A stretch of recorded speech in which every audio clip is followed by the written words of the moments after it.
আজকে আমি আপনাদের সাথে ঝটপট বৃষ্টির দিনে খিচুড়ি রান্নার একটি ছোট রেসিপি শেয়ার করব। তো প্রথমে কড়াইতে একটু সরিষার তেল দিয়ে দিব।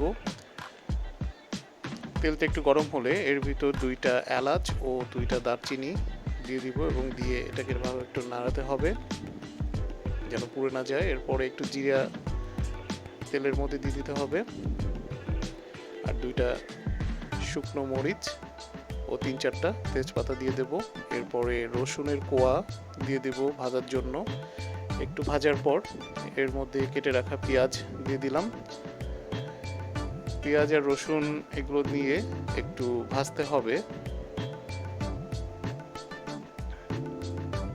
একটু ভাজা ভাজা হয়ে গেলে এর মধ্যে একটু আদা বাটা দিয়ে দিব এবং দিয়ে এটাকে একটু ভালোভাবে নাড়াবো এবং এটাকে একটু ভালোভাবে নাড়াতে হবে কারণ যেন পুড়ে না যায়।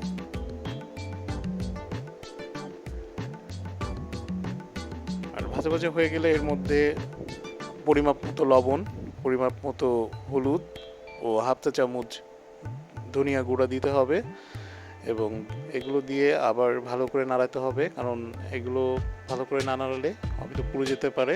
আর আপনারা চাইলে এর ভিতরে একটু পানি দিয়ে নিতে পারেন যেন পুড়ে না যায়।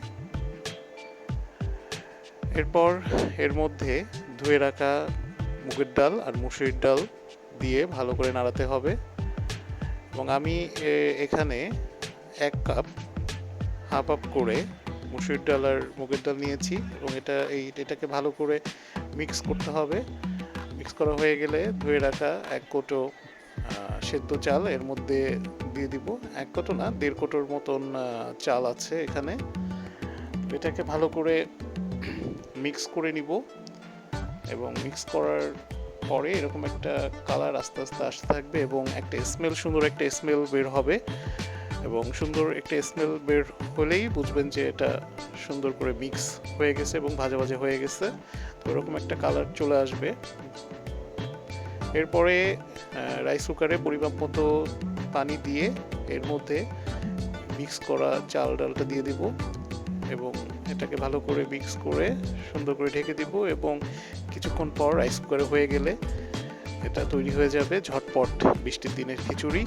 তো আপনারা চাইলে ট্রাই করতে পারেন বাসায় এভাবে ঝটপট। আর আমার ভিডিওটি ভালো লাগলে অবশ্যই লাইক করবেন, কমেন্ট করবেন।